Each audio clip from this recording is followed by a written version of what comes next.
Cillian, congratulations on the film. Thanks. One thing that I'm really interested in knowing, though, you tackle some really big projects, and then you go indie level. What was it that really reached out to you on this script that made you really want to go? Well, two things really. First was Ken Loach. I think anyone who is worth their salt at Ken Loach, if you look at his body of work over the last 25 to 30 years. And then the second thing was that it was a film about where I'm from and about the history of my county and my country, and it was something that I wanted to be involved with. I mean, it's a story that hasn't really been told properly. So. Now, because you're from that area, were you really quite familiar with that story, or was there part of a history lesson there for you too when you started reading the script? Yeah, no, there was definitely pretty revelatory to me, because obviously the Civil War in Ireland isn't a very glorious time in our history. So in schools, you get taught it very superficially. So to actually go and study and read in-depthly about it was quite revealing. And also because a civil war, which happened only two generations ago, it's still pretty raw. I mean, people don't talk about it that much at home. So to go and read about that was also very, very revealing.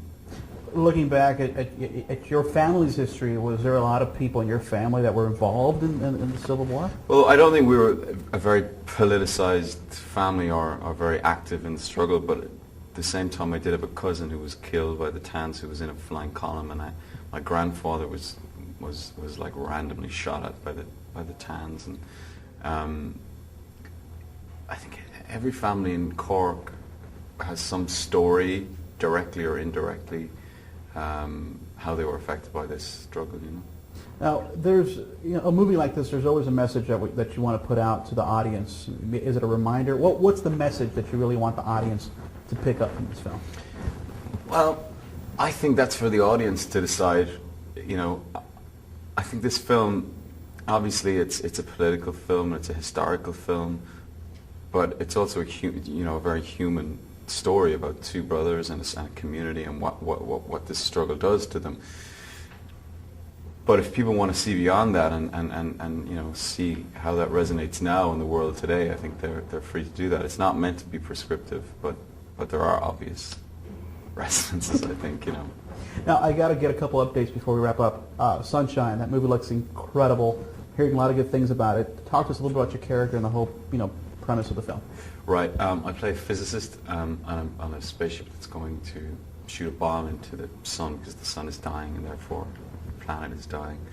And it's a Danny Boyle film, so it's going to be pretty far out and pretty visual. And I saw it there for the first time about 2 weeks ago, and it was incredible. It really was an incredible experience. So I think we're going to meet for something special with that one.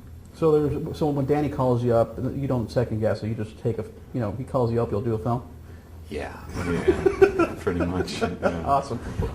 Now, your character in Batman, I have to bring this up. We've never seen a demise for the Scarecrow. Now that they're working on The Dark Knight, are we going to see you come back? Yeah, I can't comment on that. Good deal, sir. Thank you very much. Appreciate it. Thank you.